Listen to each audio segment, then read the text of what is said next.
I have a feeling we're not in Kansas anymore. Toto, Toto, Toto, Toto, Toto.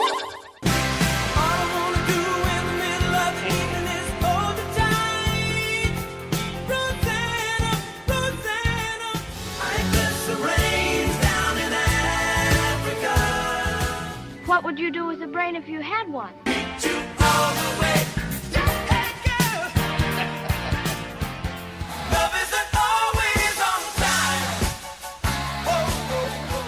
If ever a whiz there was, the Wizard of Oz is one because.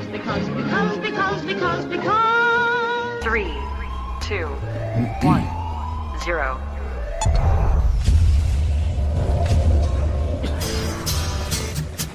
Silly intern. Hey, you! Yeah, you! Come here for a minute. I want to talk to you.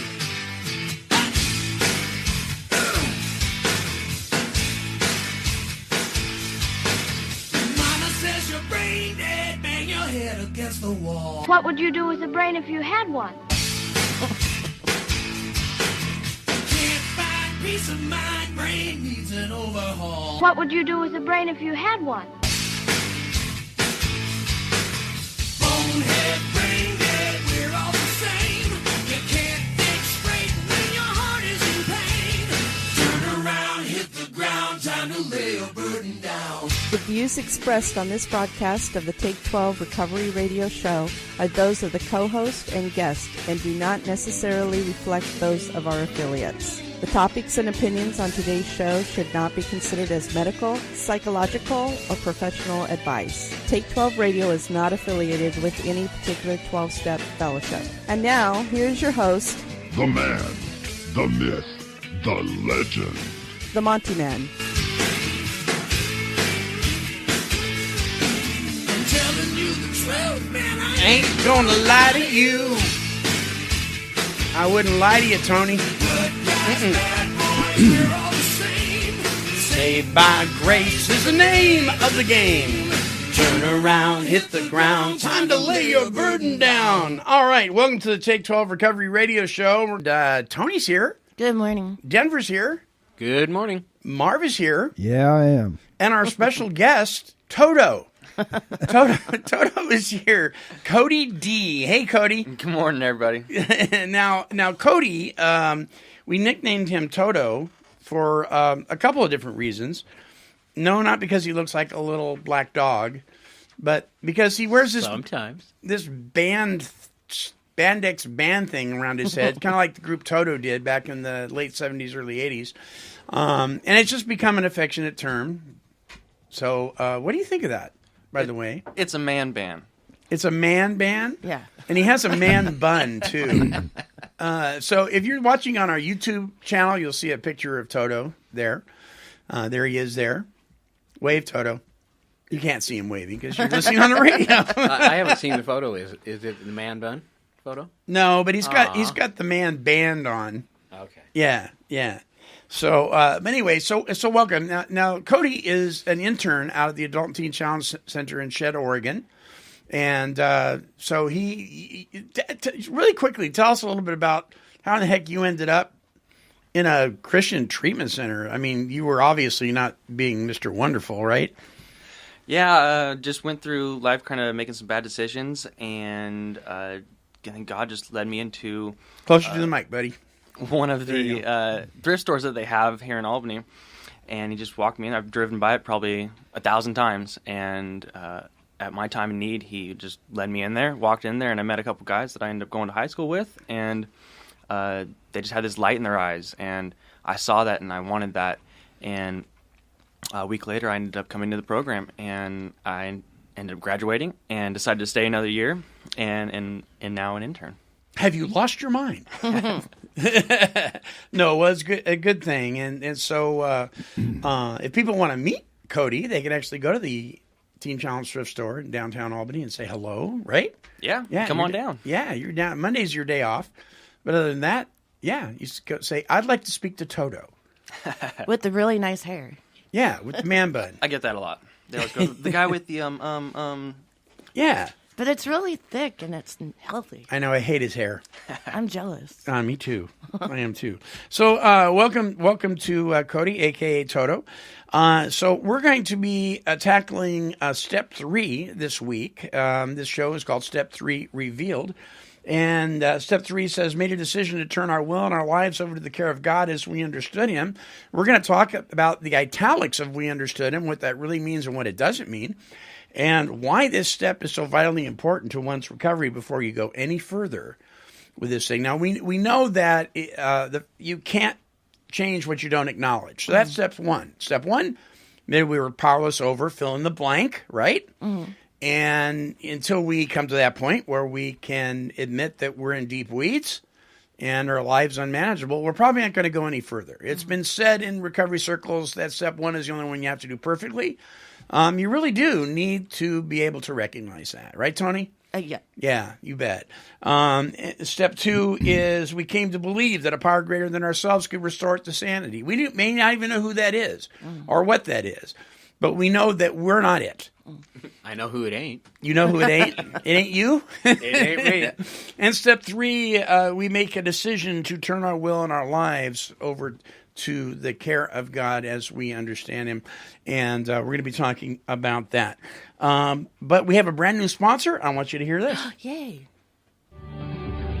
Hey, greetings, recovery family. It's me, the Monty Man.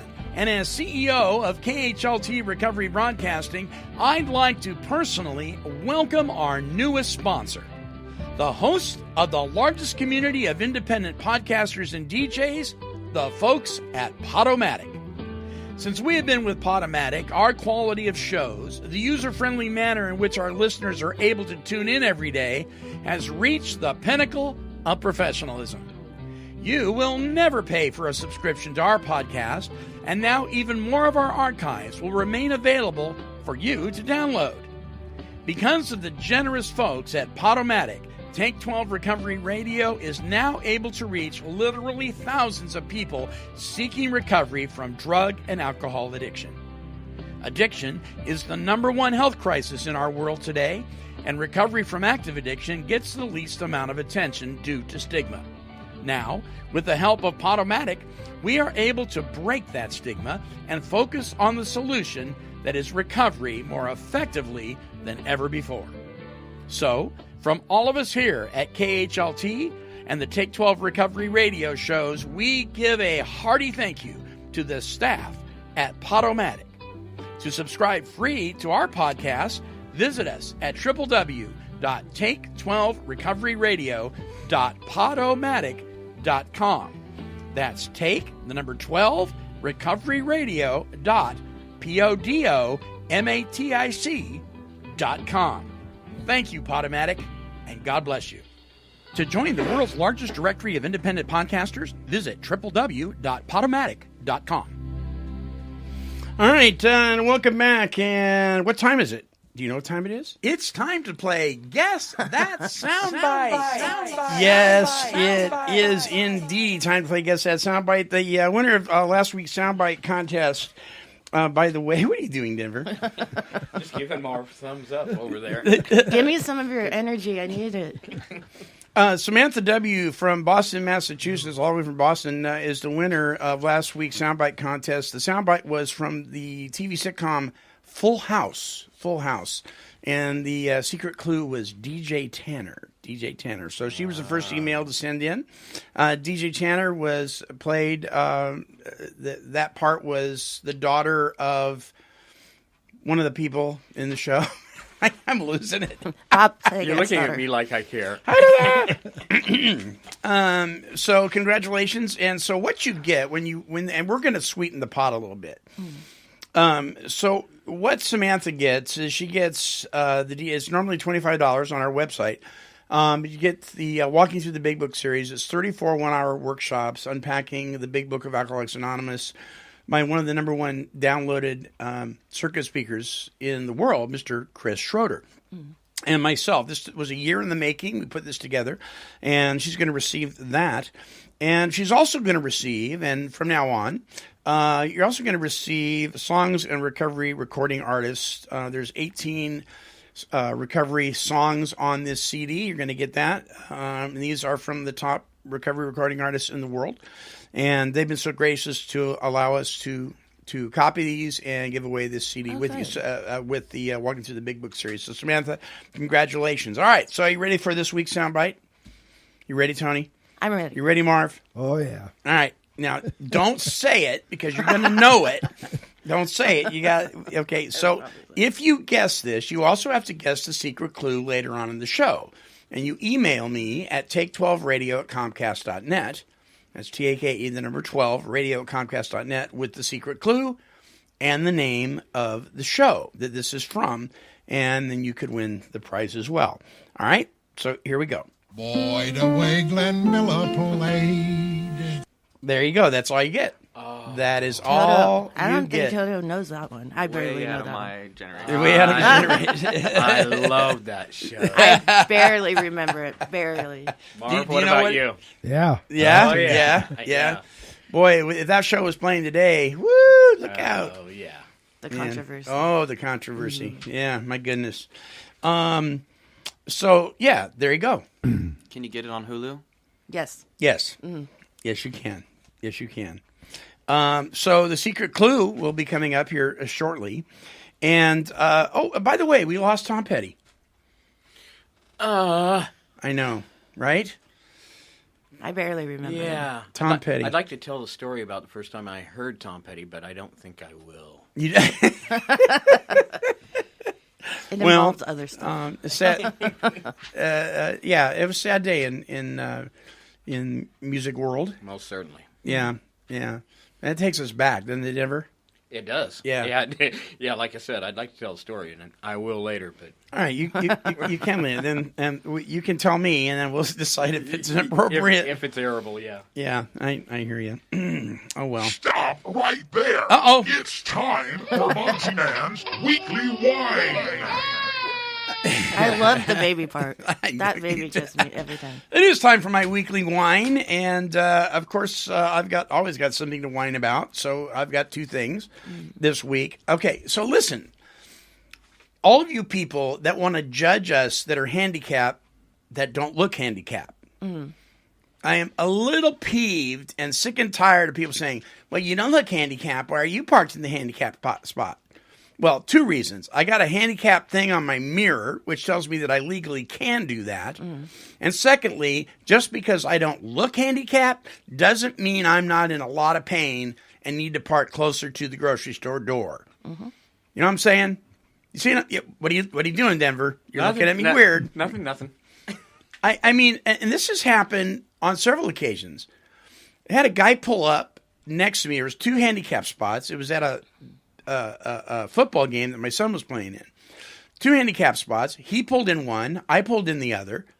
Right? And he looks at me and goes, "You're a poser. Get the blankety blank out of the handicap spot, you poser." Oh, man. Jesus. And I'm like, "What are you?" What? He was in a wheelchair. I'm not in a wheelchair. If you just see me standing there, it doesn't look like I'm having any issues. But you don't get a handicap permit, by. Well, I guess maybe some doctors can get paid off, I suppose. I did Xerox a copy of one, or Xerox. That shows my age. That's where I was going. I did make I scanned one years ago when I was being a bad boy and tried to duplicate it. Didn't work out well. Ended up costing me $500. Oh, my God. But yeah, so just because somebody doesn't look handicapped, like if you're going into the handicapped restroom and you pass somebody and they don't look handicapped, please don't pass judgment and say, "Oh, you don't look handicapped." And people do that. I've talked to several people that are handicapped that have been approached like that. And it's just, and if you aren't handicapped and you're doing that and you're taking advantage of, shame on you. Yeah. Right? Shame on you. Yeah. There you go. So the other part of that I'm a little irritated at, and I think we may have talked about this off the air before, is what in the heck are we doing with all these handicap spots? For instance, Winco here in town, they got these tons of handicap spots, but they're all for vans, right? Van accessible. That means they have Tommy lift, and so a wheelchair comes down, and they have this big gaping area to allow for the door from the wheelchair to open up, and I get that. but you're in a wheelchair. You get to ride to the front door. Your handicap spot should be the furthest away. Those of us who have to walk should be the closest to the door. I Right? thought it meant a van can fit in it. That's why it said van accessible. I don't know. But you can park there without a van. Yeah, Yeah. because it doesn't say nothing other than a van. It just says van accessible, right? Mm-hmm. So if you have a Kia Soul, like we do, that's a minivan. No? I don't know if you have to be in a van to do that. I mean, is it? I wouldn't think If they so. have a picture of a wheelchair, isn't that just anyone that's handicapped, or is that Well, specifically no. for wheelchairs? No, well, it'll say wheelchair only, or it'll just say wheelchair. That is specifically for the red thing that's on your mirror. So if they come by, the little old ladies that volunteer in their little putt-putts, and they come by and see you parked with a blue handicap marker, and you're in the wheelchair spot, you're going to get a ticket. That's for people in wheelchairs. If it says van accessible, I'm with Cody. If it says van accessible, that just means it's van accessible. It doesn't mean it's van only. You would think it would say van only, but I don't know. So they have different colors. I didn't know that. I haven't made it to that stage of Right. life yet. Yeah, you will. I'm sure. The other thing is, and Denver and I are going to experience this. So we're flying out to Phoenix on Thursday morning Oh, nice. to go to Prescott, Arizona for the 2017 International Hope Fest, and we're going to be flying on an airline that, thank goodness, this particular airline does not charge for one carry-on, Oh, good. but most of them do now. Yep. And I'm very irritated about that. First of all, you sock us like crazy on the price of the plane ticket, and now you're going to charge $50 for one carry-on. So if you have a butt pack, it's $50. Oh, they count that as one? Oh yeah. Oh, Lord. So there you go. I guess it's been a few years since I flew, because that's all new, too. Yeah. Wow. So there you go. There's my weekly wine. What do you think, Marv? Good judgment comes from experience. Good And judgment. that comes from bad judgment. Lessons learned. Right? Oh, my goodness sakes. Well, all right. So there we go. There's a weekly wine. We'll be back. Well, not before we ask an important What question. would you do with a brain if you had one? Turn around, hit the ground, time to lay a burden down. Hey, check this out. Okie dokie. Some festivals are really great. Yeah. Some are excellent. Yeah. Some are big. Yeah. But this one is you. It's the 6th Annual Hope Fest. Saturday, October 14th from 10 a.m. to 8 p.m. and completely taking over the beautiful Prescott Courthouse Plaza in Prescott, Arizona. Oh, I but love wait, Arizona. this isn't just any old event. No. This is a community service extravaganza. Well, heck yeah. Featuring the Hope Serves Community Resource Fair. Everybody loves a fair. Live music, local and national recording artists, phenomenal guest speakers, free family fun zone, For the kids. food, vendors, and so much more. That's the 6th Annual Hope Fest, Saturday, October 14th in Prescott, Arizona. For more information, visit hopefestaz.com and celebrate your recovery. You betcha.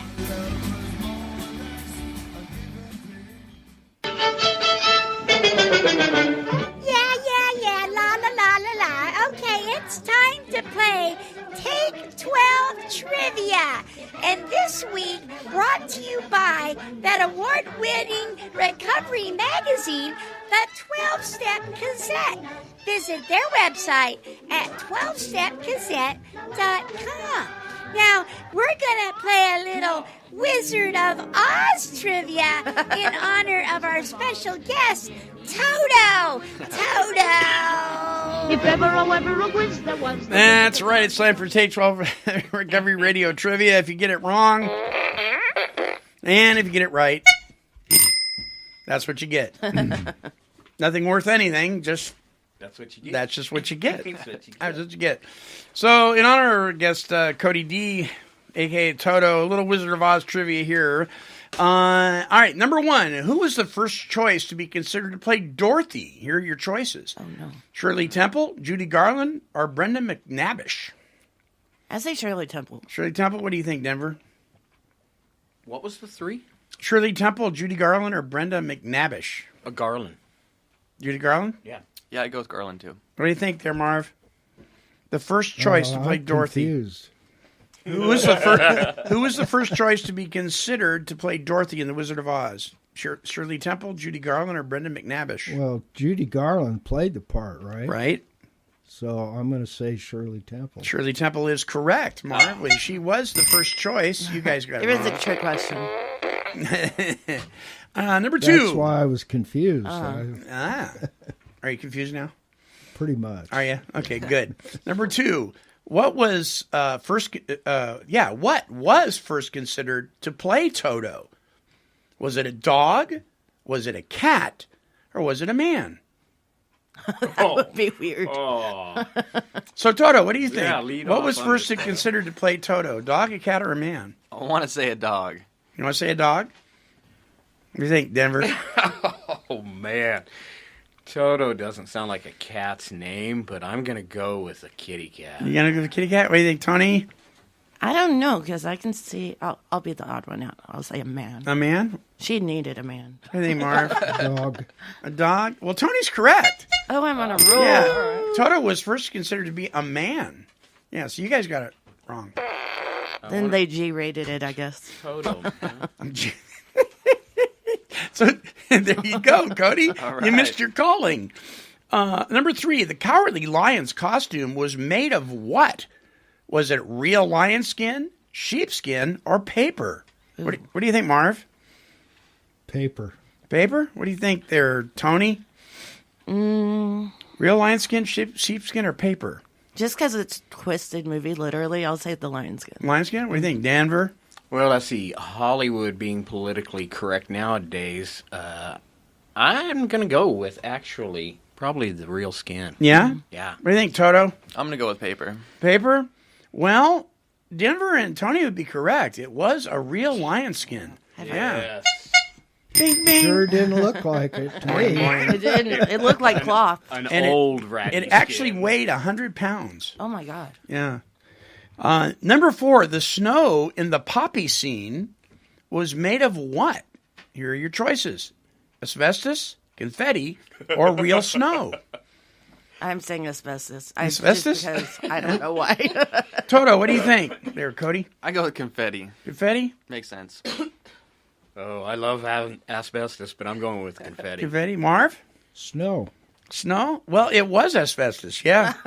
Yeah, no wonder they Yay. fell asleep. I thought maybe they had one of those snow machines or something. Right? Yeah, they're blowing asbestos all over the place. Gee whiz. Real skin and asbestos. Okay, and here's Love it. here's your last one, and I'll give you a couple interesting facts. The Tin Man's oil in his oil can was actually what? Used motor oil, chocolate syrup, or diluted tar. Ooh. Considering their track record, I guess I'd go with diluted tar. Me too. You too? Okay, what do you think? Probably Cody? oil. Hey, Marv.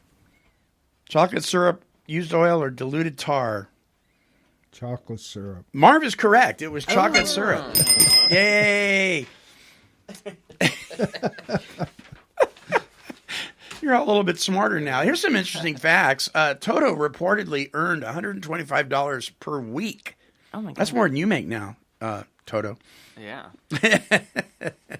Yeah, Toto the dog. $125 per week. But the Munchkin actors only got $50 max. I heard that they were the little critters, too. Quite the company. I'm sure they were. Yeah, drunk little turds. The horses... They were. The horses in the Emerald City were colored with Jell-O. Remember the horses of many colors? They changed colors, which the horses kept trying to lick off, so it was quite a problem.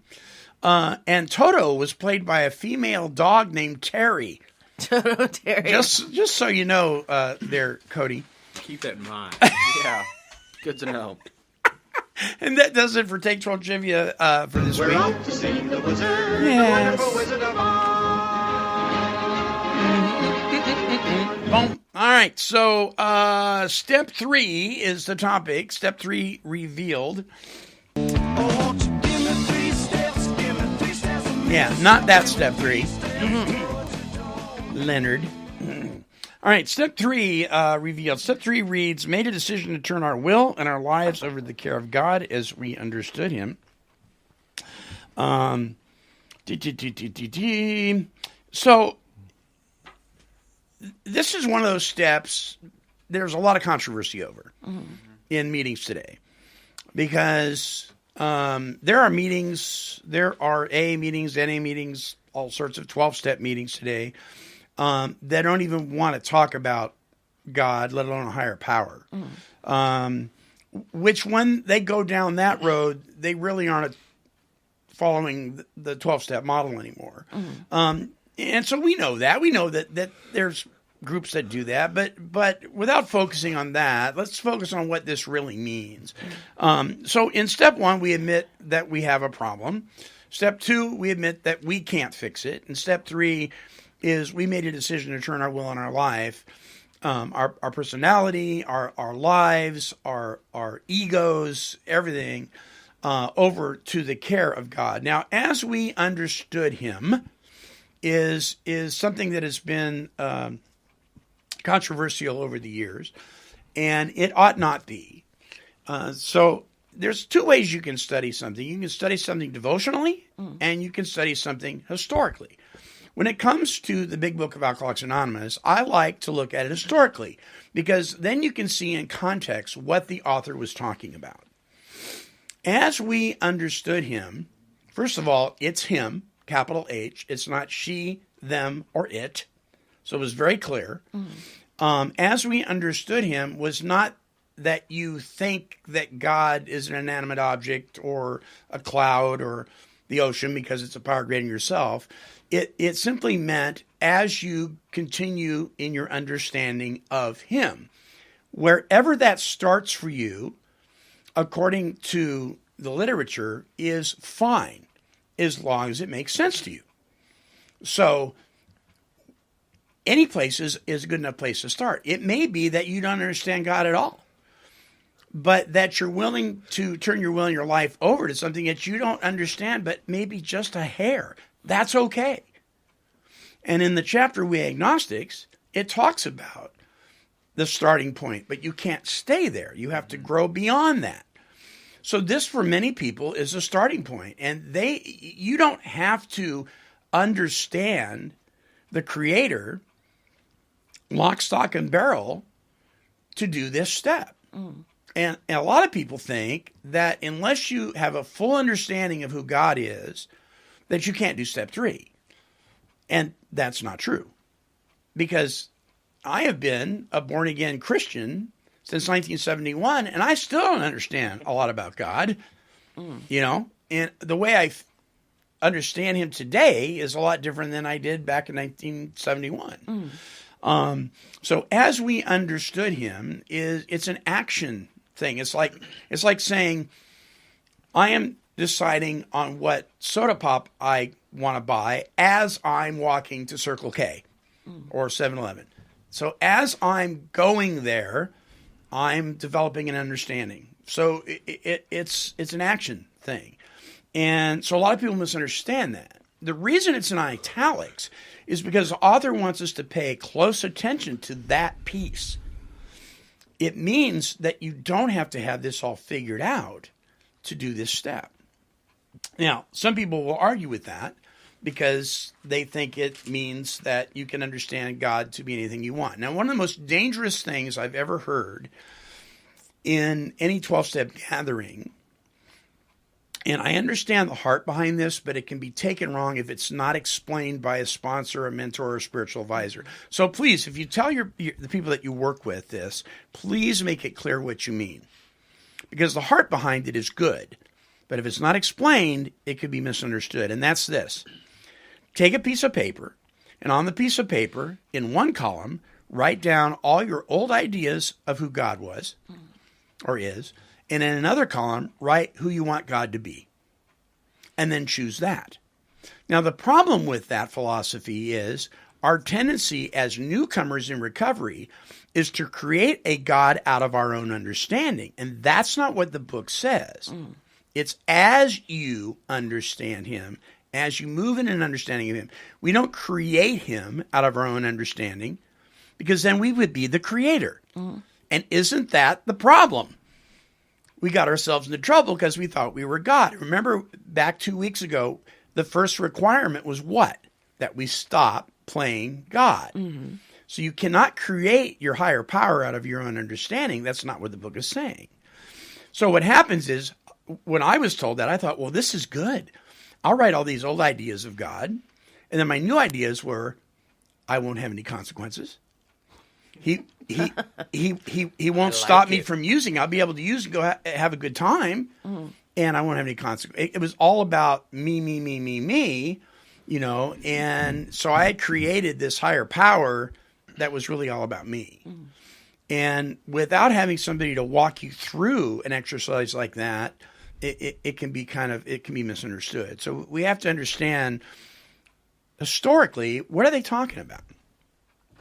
So that was just a quick overview of what that means as we understand him. And I want to read this, and then we'll open this up for discussion. So in the ABCs, A being that we were alcoholic, could not manage our own lives. B, that probably no human power could have relieved our alcoholism. And C, that God could and would if he were sought. It's interesting, in the original manuscript, it said God can and will, period. It wasn't based on our behavior. If he were sought, that wasn't the case. God could and would. God can and will was the original. Now, if you move over to page 63 in how it works, at the end of step 2, the promise of step 2, it says, as we felt new power flow in, as we enjoyed peace of mind, as we discovered we could face life successfully, as we became conscious of his presence, we began to lose our fear of today, tomorrow, and hereafter. We were reborn. That's the promise of step 2. Then it says, we were now at step 3. And then there is what is known as the third step prayer. And this is what we want to talk about today. It says, many of us said to our Maker as we understood him. So anywhere you're at in that understanding is fine. God, I offer myself to thee to build with me and to do with me as thou wilt. Relieve me of the bondage of self, that I may better do thy will. Take away my difficulties, that victory over them may bear witness to those I would help of thy power, thy love, and thy way of life. May I do thy will always. That's one of my favorite prayers right there. Now, there's a lot going on in that prayer. So first of all, God, I offer myself to thee for what purpose? To build with me and to do with me as thou wilt. All right, so now that is really showing that we've turned our will and our life over to him. Right. I'm giving you me to do with me what you want to do with me. My life's no longer mine. It's yours. So, Marv, let me ask you. Oh, man. Yeah. Why do I have to be first? You're leading us off. Is that a daily thing for you, or did you just do that once and you're cool? Oh, no. Yeah, you've got to do it every day, Yeah. I think, for me. Right. Yep. Is that because we take our tendency is that before the sun rises the next day, we've already taken our life back in our own hands? It's because exactly what the Bible says. We're sheep. Sheep aren't very smart. And we forget. Our forgetters kicked in, and we have to every day come before him and give it up, surrender, all that stuff. Right. So are there, if you were to, I'm going to ask Tony this, if your life was a house with several rooms in it, one room being relationships, another room being nutrition, another room being entertainment, all these different aspects of your life, one room being worship or whatever, and you turn your entire house over to the care of God, as a human being, do you find yourself wanting to hold on to one of those rooms? Oh, yeah. Or definitely. maybe a couple of them, and We're maybe all switch them selfish up. people, even sober, we're Right. selfish. Yeah. So you're like, oh, Right. yeah. I have defects of character like that in little rooms that I'm like, This one's mine. Not yet. Not or yet. here it is, but now I want it back. Right. Yeah, we even like to switch them around. Yeah. Yeah, you can have this one today. Variety in life is good. You can have this one today, but tomorrow that one's mine. Exactly. Right. Cody, how about you, man? Well, this lines up. This is exactly what I'm doing my homework on right now. Oh, is it really? So this is great. And I just wrote a paper kind of ranting and raving about how what you understand him and how that's not what it's about. It's how it's getting back to it is God and it's all about God. And I just kind of wrote a paper about just why I don't agree with that and going through the first time. Why going you don't through agree this with step what? Is what do you understand him? That was a hard one for me to get through. Oh, I got you. And kind of where I'm at now is it's all about God, and it is God. It can't be a paperclip or a doorknob or something. I think the 12th step has got far away from that and the teachings of it. We've gotten away from what they actually say. Yeah, what it truly means. And so it was really hard for me to go back through it and read it again and think of how a lot of people are thinking today and portraying what this book is, they think it's saying and not what it's actually saying. You bet. You bet. Do you find it easy to hold on to one of those rooms and say, this is mine? You can't have this one yet, God?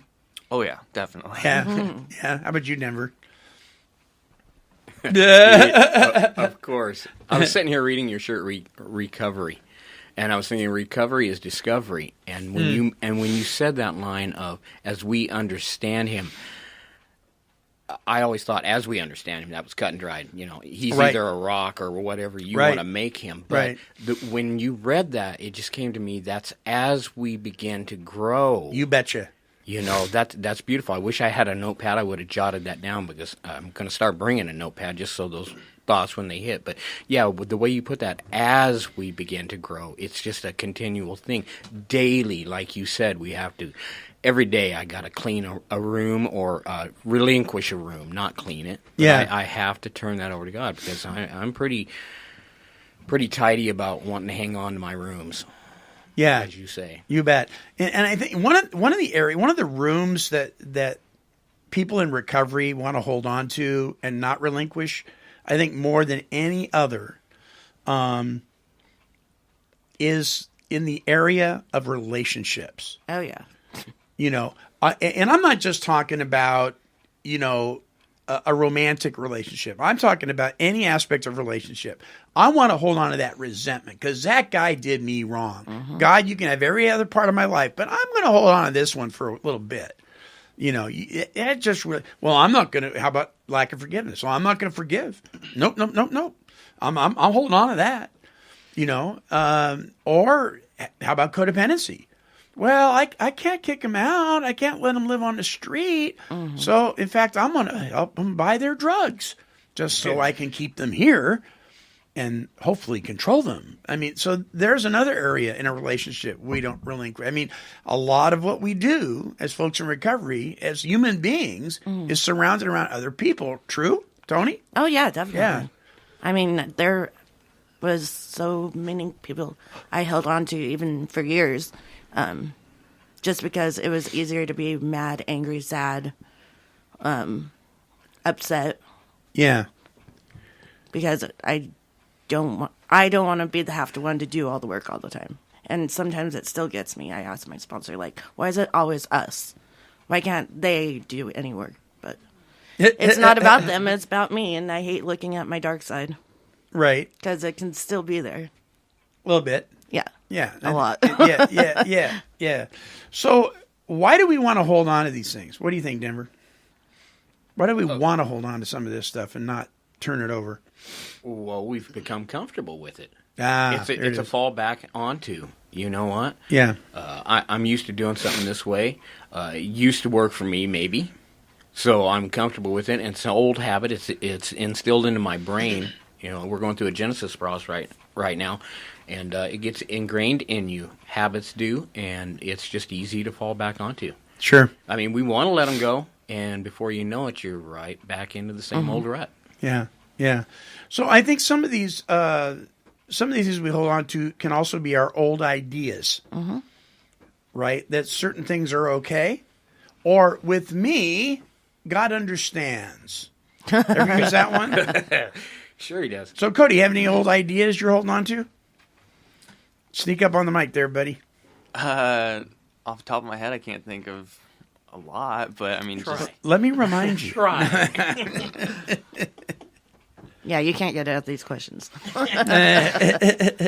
just being in control of kind of what I want to do and thinking that where I want to go and what I want to do is kind of my ideas and my will. And a lot of times I just got to think, is this really God's will? And is this really what he wants? And a lot of the time, as I just forget to even ask, I forget to look and see what he wants for me. Right. And I just act on impulse. And a lot of times doesn't turn out like I thought it would or what I wanted to happen. And it's just not even stepping back for a minute and just saying, what do you have for me? It's interesting. It says to build with me and to do with me. So the with me here is there's two different meanings.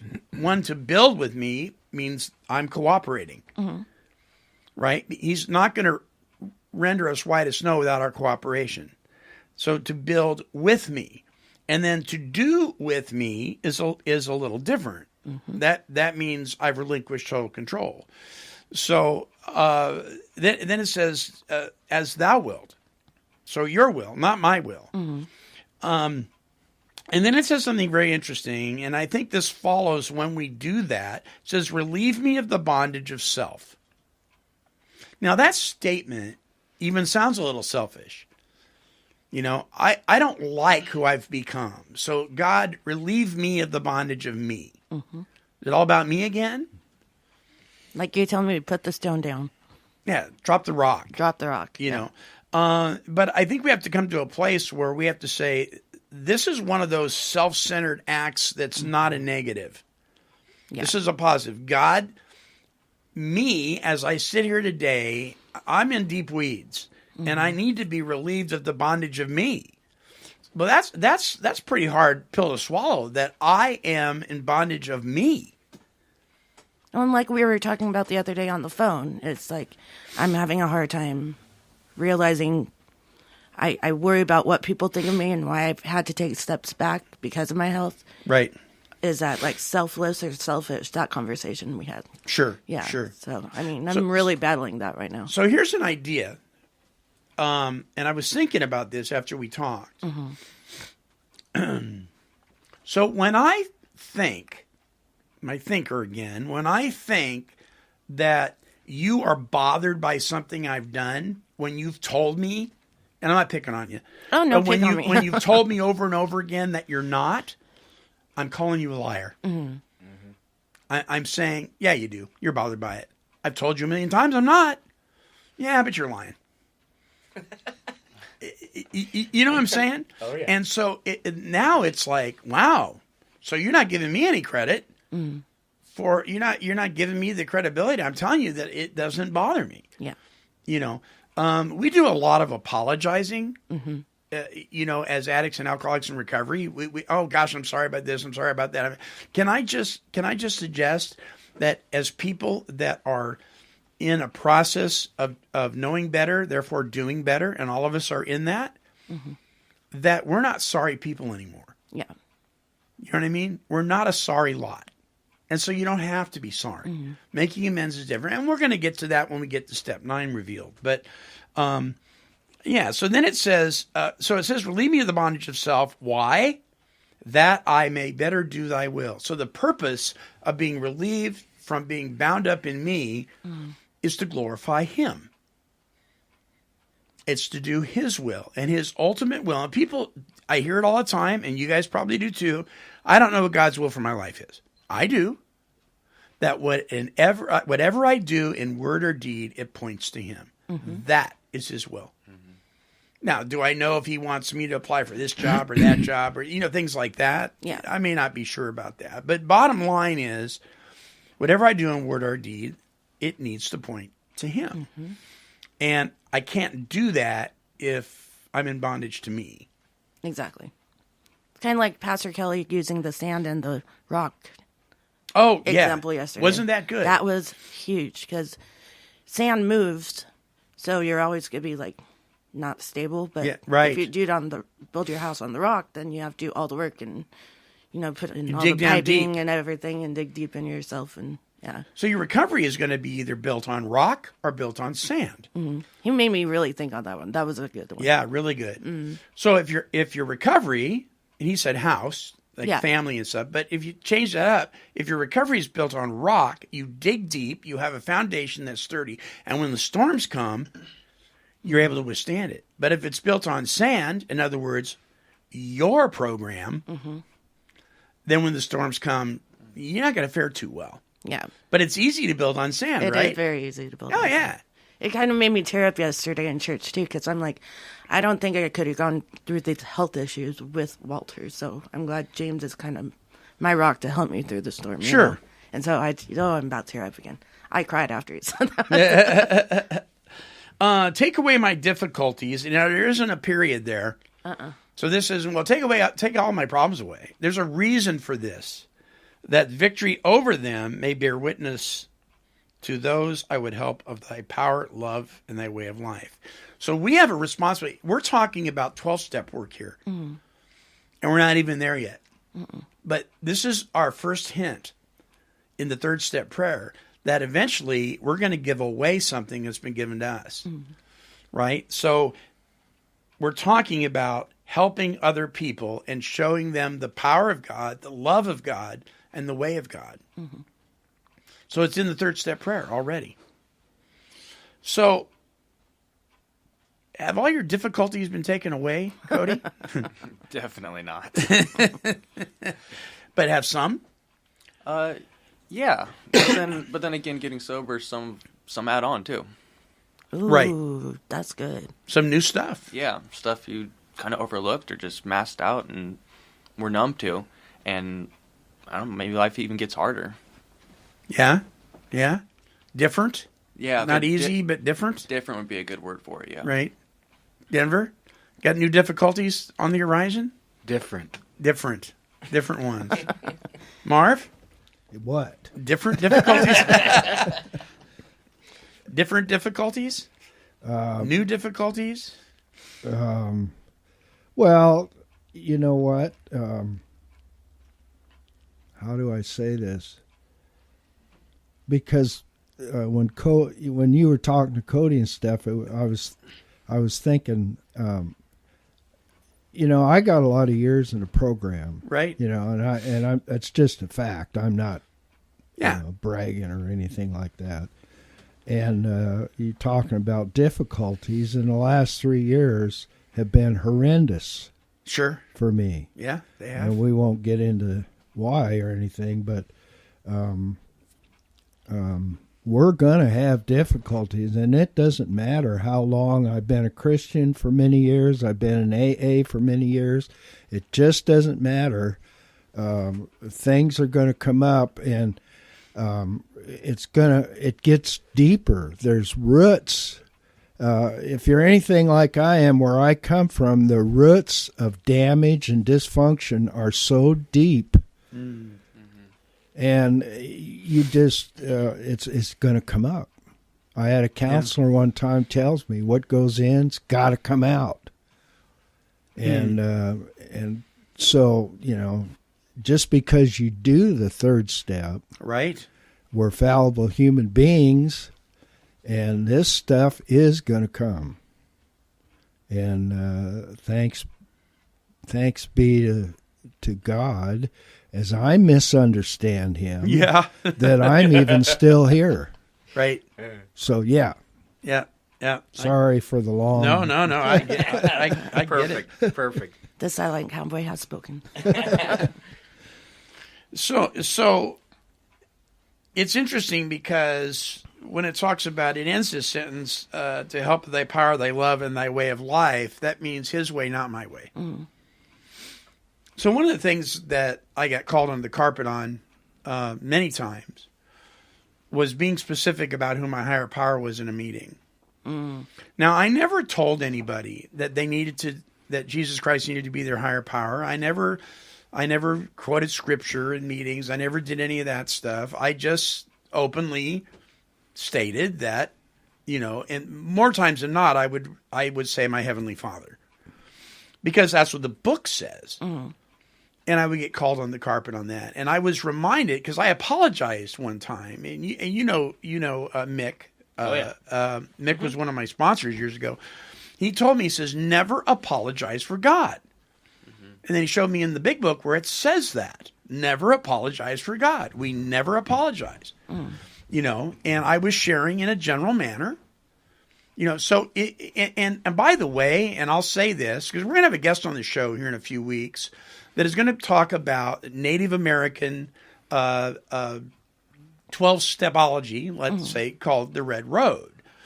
And if your higher power, if you're in an AA meeting and your higher power is grandfather, and somebody shuts you down, I will be the first person to stand up in your defense and say, leave that guy alone. Amen. That is his experience. You can't be doing that.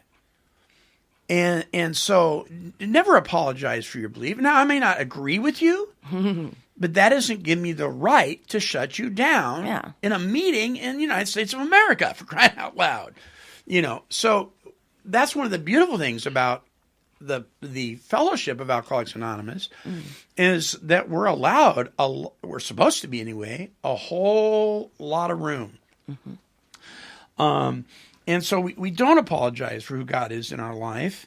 But don't you think it's, I'm sorry, Go ahead. Don't you think it's interesting? Just the other day I was reading in a book, Bill Wilson and Pass It On. Yeah. And they're talking about the Oxford group.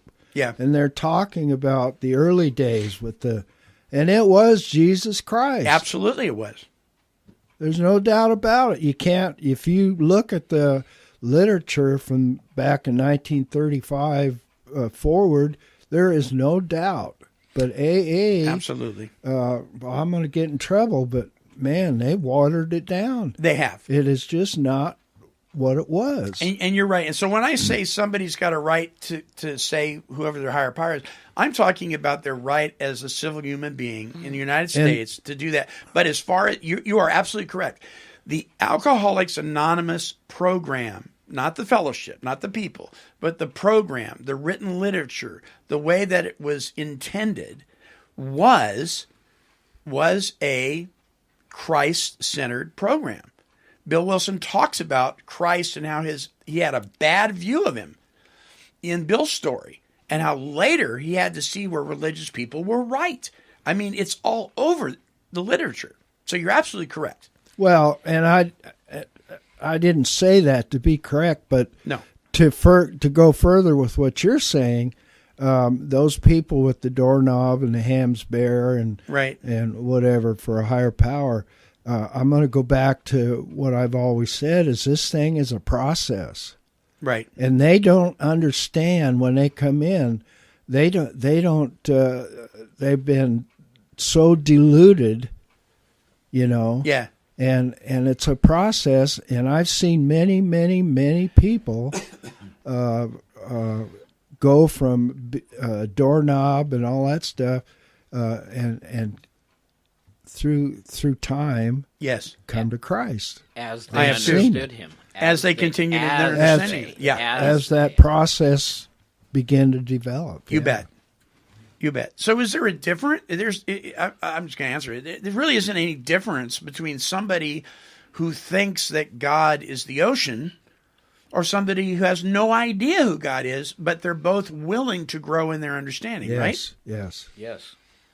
Right. They're willing. And if we slap them down and say, no, when they walk in the door. That's a bitter taste.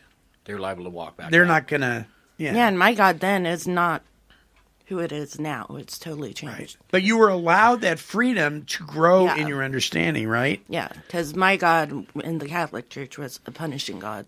Sure. It's not how it is. Right. That's my own belief. Yeah, that was your experience. Mm-hmm. That's what you got. Yeah.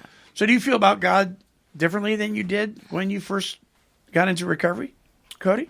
Yeah, I didn't know really anything about God. I thought that you just went to church to be a good person, and that's what made you a good person. And so my understanding has grown drastically in this last couple of years.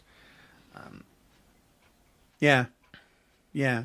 So I remember when you came into the program, you had a guitar that you didn't play, right? But I had it.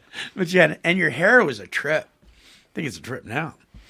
You had lots of albums going everywhere. I was like, this guy's a rock star.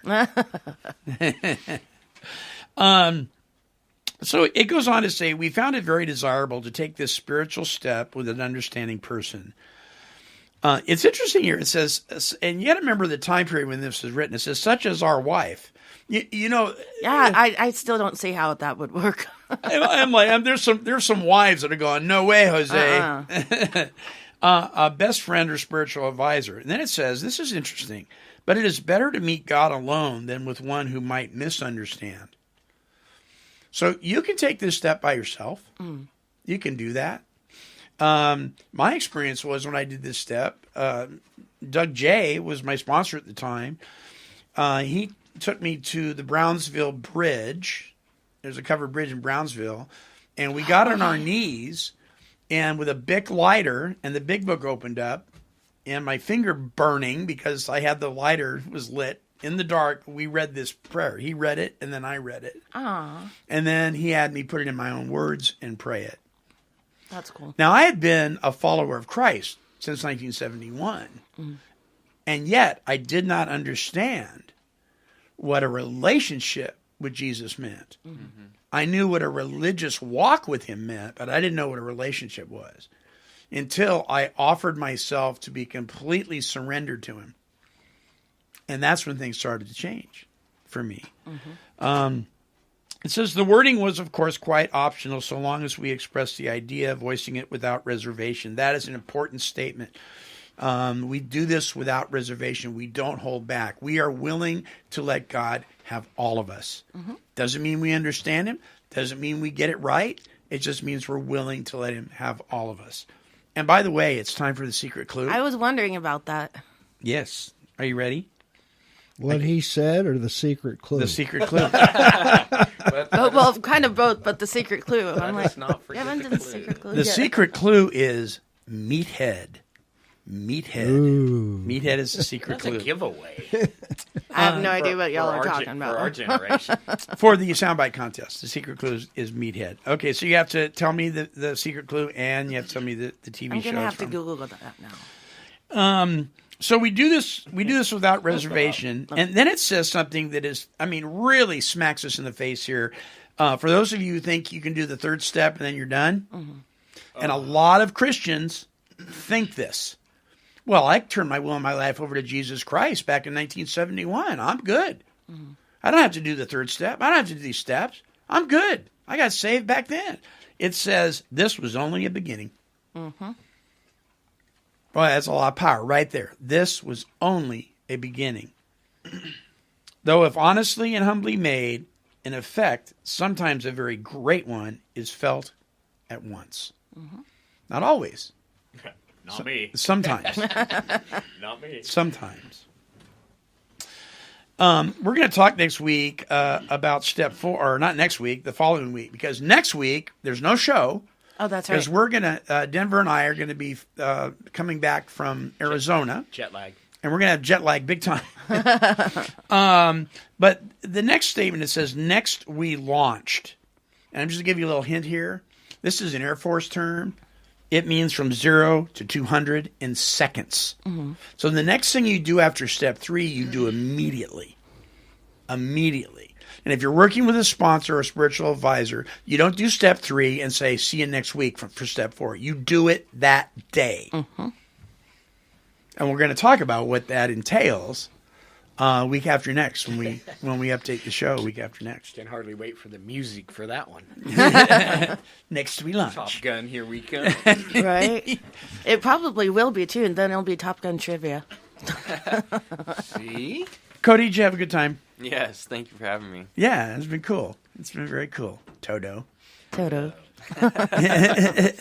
got my moon pie. That's the most important part. Oh, yeah. So Yeah. Denver bought moon pies in. Yeah. And we talked about that last week about how cardboarded weirdness they are.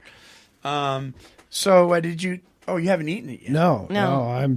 I was going to take a bite on the show, but it's turning my stomach just looking Well, at listen, here's the great thing about it. Sorry, I didn't mean to. You can It'll be the same next week. Yeah, you can keep that on your shelf until you're old and gray, and it'll still taste just as bad. It'll be an antique, huh? It looks like an antique right now. God, I had to not look at that thing all throughout the show. My stomach's... Oh. Well, thank you to all of you guys. Thank you to Cody D for being our special guest. Toto, it's been real, and we're gonna hang out a little bit here after the show in Denver. Thank you, Tony. Thank you, You're Marv. Thank you. Yes, sir. Thank you. Our closing song is by Mike Zito, and it's simply called "Just for Today."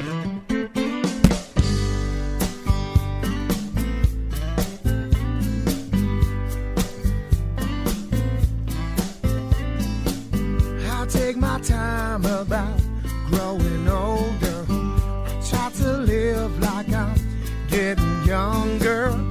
All my friends say that life is colder. I just smiling off of my shoulder. My life is simple, for that I'm grateful. With all my blessings I can't be hateful. This world is heaven with you beside me. My eyes are open to what might find me. I know that life is gonna bring some pain, but with some help from above, well, I know it's gonna be okay. Just for today.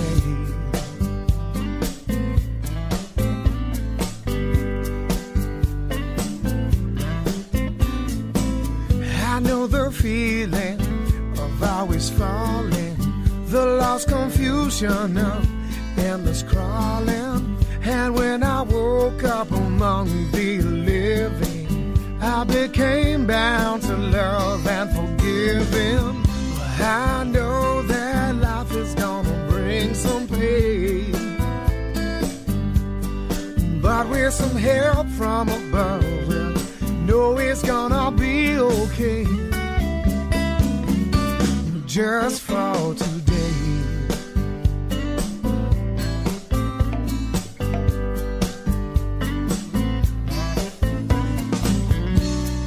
There's a world on fire, full of hate and desire, but I know that love is gonna pour like rain.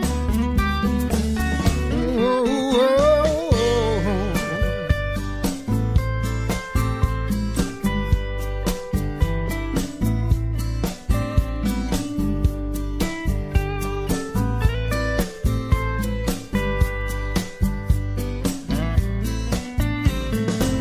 I take my time about growing older. I try to live like I'm getting younger. All my friends say that life is colder. I just smiling off of my shoulder. I know that life is gonna bring some pain. Well, I know that, yes, I know life is gonna bring just a little bit of pain, but with some help from above, well, I know it's gonna be okay. Just for today. Just for today. Just for today. Just for today.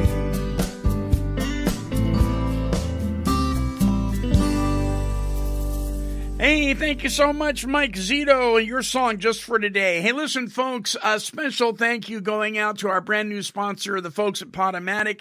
And, of course, we really want to thank Cody D for being in the studio with us today, nicknamed Toto. We like giving him a hard time.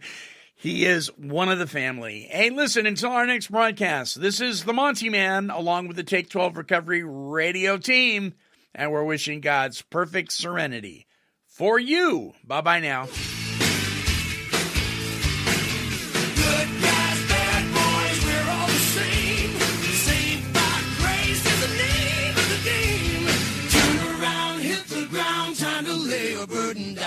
This has been a broadcast of KHLT Recovery Broadcasting. She's a super cat, she's super kitty, meow. Here, kitty, kitty, kitty, kitty. Meow. What would you do with a brain if you had one?